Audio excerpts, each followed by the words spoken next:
Are you happy in your business? Now, I have had my share of emotional ups and downs in my 20 years of being a solo entrepreneur coach. And the patterns I've seen in myself and in my clients is that those downs are usually when I was personally feeling unfulfilled. Sometimes it was because a launch that flopped, and sometimes it was just life and had nothing to do with business. But those ups, oh boy, those are the times when I was feeling my most authentic and completely aligned to my purpose, or when I just felt like I was rocking that work-life balance. I would be thinking I could do this all day long and never feel tired. One of my loves is sharing what works for me and what has been working for my clients to achieve this very feeling, full of passion, happiness, peace, and freedom. So I decided to create a private podcast for coaches. Maybe you just want to develop better communication skills that boosts engagement, leads to better results, and makes you feel like you're actually making a difference in the lives of the people you serve. Then you're invited too.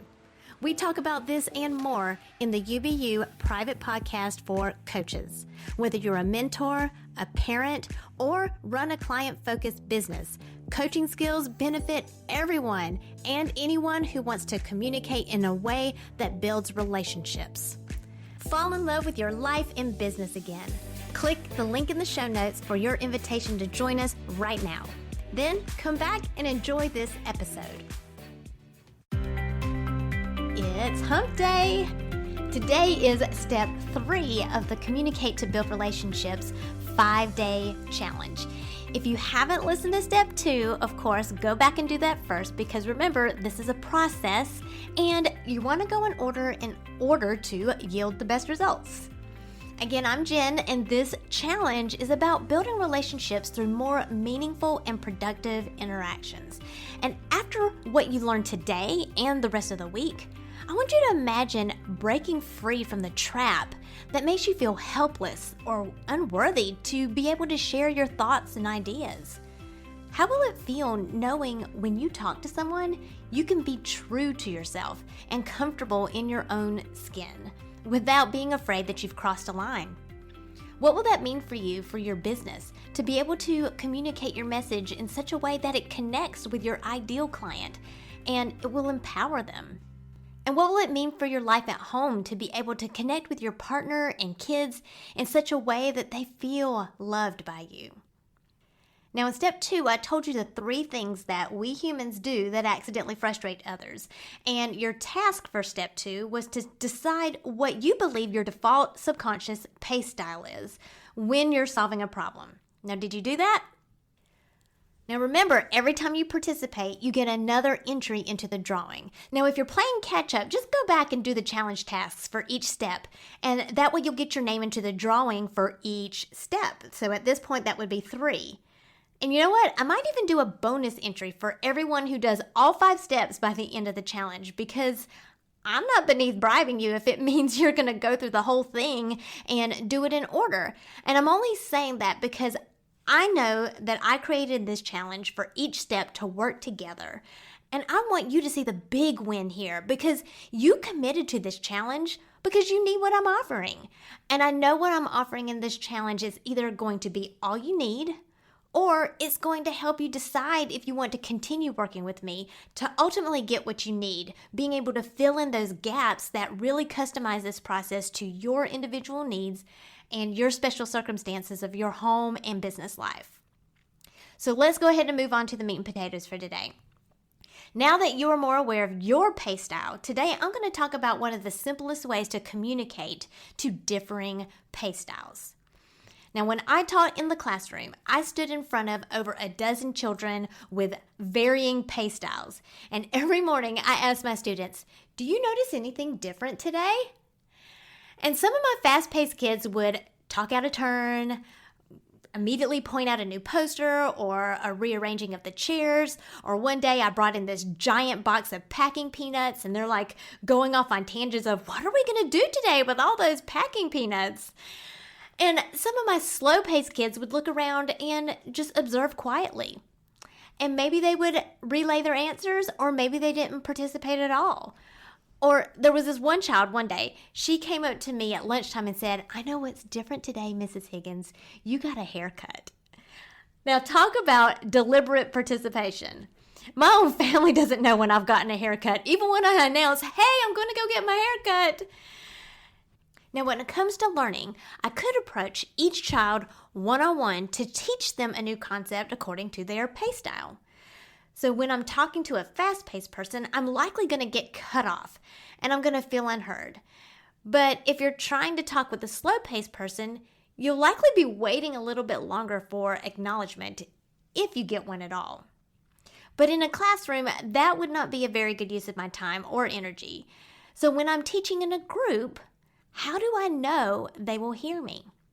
Now, teachers probably already know this, but in order for me to connect with each student in a group setting, the simplest tactic to use is repetition. Repetition slows down the fast-paced and it speeds up the slow-paced and puts the classroom on an even playing ground. So the likelihood that they heard me has increased. Now, if you're speaking to an adult, repetition might feel a little infantile, but there are variations of this tactic that you can use for different personalities that will feel more organically you. And that's a topic I cover in Get Connected for leaders and business owners.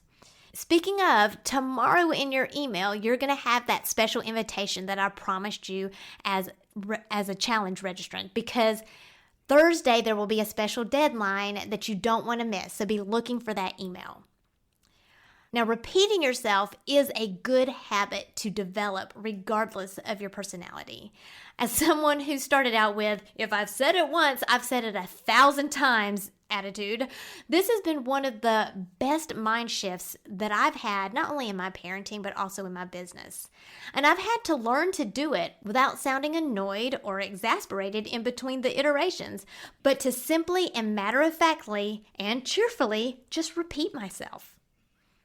Now, by repeating yourself, you are, number one, putting out a consistent message out to others. And this puts people at ease, whether they agree with the message or not. And number two, it's also self-validating, which is really the only validation we can control. And if I'm being frank, the only validation that consistently works. Think of the research behind self-affirmations and mantras and why they work. Like, "I'm good enough, I'm smart enough, and doggone it, people like me." Or my favorite from The Help, "You is smart, you is kind, you is important." Because guess what? You are. And no matter how many times other people tell you that, your voice is always louder. And the third point I want to make is when you feel validated, this frees yourself up to take the focus off of yourself. And that way you can serve others from your overflow, because now you're no longer seeking validation from them. So today's task is really simple. I just want you to practice repeating yourself out loud. I don't want you to paraphrase, but just simply, matter-of-factly, and cheerfully repeat yourself out loud. You might find that you're repeating yourself out loud 3 to 5 times in a sitting before the message gets through to the other person. But stay the course and practice it. It might feel awkward at first, which is why it needs to be practiced. And if you aren't ready for practicing with people yet, maybe practice on your dog, or pick out a mantra or affirmation that you can tell yourself while you're looking in the mirror. It doesn't have to be complicated. It doesn't have to be complicated. It doesn't have to be complicated.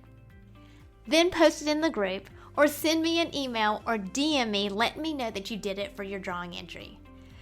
So today, we talked about the simplest tactic to use to overcome communicating with people with different pace styles is repetition. But what if they just flat out aren't paying attention to you? Well, tomorrow I'm going to tell you the tactic that you can use to get their undivided attention so you know that they're listening to you. But for now, practice repeating yourself out loud throughout the day and let me know in the Facebook group, in an email or DM that you've done it. And I'll see you tomorrow.